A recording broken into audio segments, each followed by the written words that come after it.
Rash driving ನೋಡಿ ಮೊದಲು ಮಂಜುನಾಥ್ ಅನ್ನೋರು ಕಾರನ್ನು ಅಡ್ಡಗಟ್ತಾರಂತೆ. ಪೊಲೀಸ್ ಕಂಟ್ರೋಲ್ ರೂಮ್ಗೆ ಕರೆ ಮಾಡಿರ್ತಾರೆ ಮಂಜುನಾಥ್.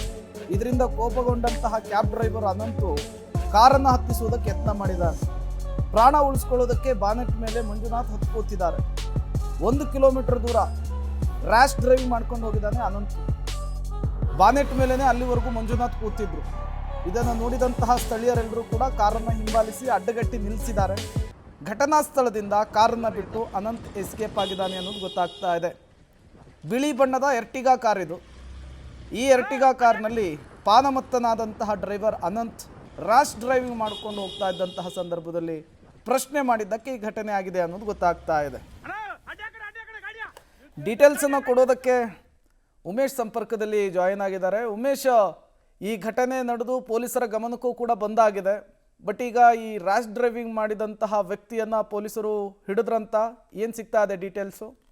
ಪ್ರೇಮ್, ಶುಕ್ರವಾರ ರಾತ್ರಿ ಎಂದು ನಡೆದಿರುವಂತಹ ಘಟನೆ. ಅನಂತ್ ಅಂತ ಏನು ಚಾಲಕ ಇದ್ದಾನೆ, ಆತ ಲಗ್ಗೆರೆಯ ಚೌಡೇಶ್ವರಿ ನಗರದಲ್ಲಿ ಅತಿ ವೇಗವಾಗಿ ಚಾಲನೆ ಮಾಡ್ಕೊಂಡು ಹೋಗ್ತಿರ್ತಾನೆ. ಆ ಸಂದರ್ಭದಲ್ಲಿ ಅಲ್ಲಿನ ಸ್ಥಳೀಯ ನಿವಾಸಿಯಾಗಿದ್ದಂಥ ಮಂಜುನಾಥ್ ಅನ್ನೋರು ಮೊದಲಿಗೆ ಆ ಕಾರನ್ನು ತಡೆದು ಯಾಕೆ ಇಷ್ಟೊಂದು ರ್ಯಾಶ್ ಡ್ರೈವಿಂಗ್ ಮಾಡ್ತಾ ಇದೆಯಾ ಅಂತ ಪ್ರಶ್ನೆ ಮಾಡ್ತಾರೆ. ಆ ಸಂದರ್ಭದಲ್ಲಿ ಆತ ಏನು ಅನಂತ್ ಏನಿದ್ದ ಆತ ಕುಡಿದಿದ್ದ ಅನ್ನೋದು ಗೊತ್ತಾಗುತ್ತೆ. ಆ ತಕ್ಷಣಕ್ಕೆ ಕಾರಿಗೆ ಅಡ್ಡ ನಿಂತು ಈ ಮಂಜುನಾಥ್ ಪೊಲೀಸ್ ಕಂಟ್ರೋಲ್ ರೂಮ್ಗೂ ಕೂಡ ಕರೆ ಮಾಡಿ ತಿಳಿಸುವಂಥದ್ದು. ಕರೆ ಮಾಡಿದ ನಂತರದಲ್ಲಿ ಪೊಲೀಸರು ಕೂಡ ಸ್ಥಳಕ್ಕೆ ಬರ್ತೀನಿ ಅಂತೇಳಿ ಮಾಹಿತಿ ನೀಡ್ತಾರೆ. ಆ ಸಂದರ್ಭದಲ್ಲಿ ಈತ ಬೈಗೊಂಡು ಅಲ್ಲಿಂದ ಕಾರ್ ಎತ್ಕೊಂಡು ಎಸ್ಕೇಪ್ ಆಗೋಕ್ಕೆ ಪ್ರಯತ್ನ ಪಡ್ತಾನೆ. ಆದರೂ ಕೂಡ ಅಡ್ಡ ನಿಂತ ಮಂಜುನಾಥ್ ದಾರಿ ಬಿಡೋದಿಲ್ಲ, ಬದಲಾಗಿ ಇಲ್ಲೇ ನಿಲ್ಲಿಸು ಅಂತೇಳಿ ಒತ್ತಾಯ ಮಾಡ್ತಾನೆ. ಆಗ ಈತ ಬೈಗೊಂಡು ಅಲ್ಲಿಂದ ಎಸ್ಕೇಪ್ ಆಗೋದಕ್ಕೆ ಯತ್ನ ಮಾಡಿದಂಥ ವೇಳೆ ಮಂಜುನಾಥ್ ಮೊದಲಿಗೆ ಆತ ಮೇಲೆ ಡಿಕ್ಕಿ ಹೊಡ್ಕೊಂಡು ಹೋಗೋಕ್ಕೆ ಯತ್ನ ಮಾಡಿದಂಥ ವೇಳೆ ಮಂಜುನಾಥ್ ಬ್ಯಾನೆಟ್ ಮೇಲೆ ಎತ್ತು ಕೂತ್ಕೋತಾರೆ. ಆದರೂ ಕೂಡ ಈ ಚಾಲಕ ಅನಂತ್ ಏನಿದ್ದ ಕಾರನ್ನು ನಿಲ್ಲಿಸೋದೇ ಇಲ್ಲ. ನಿಲ್ಲಿಸದೇ ಸುಮಾರು 1 ಕಿಲೋಮೀಟರ್ಗಳಷ್ಟು ದೂರಕ್ಕೆ ವೇಗವಾಗಿ ಚಾಲನೆ ಮಾಡ್ಕೊಂಡು ಹೋಗ್ತಾನೆ. ಆ ಸಂದರ್ಭದಲ್ಲಿ ಅಲ್ಲಿ ಅಕ್ಕಪಕ್ಕ ಇದ್ದಂಥ ಸ್ಥಳೀಯರು ನೋಡಿ ಆ ಕಾರನ್ನು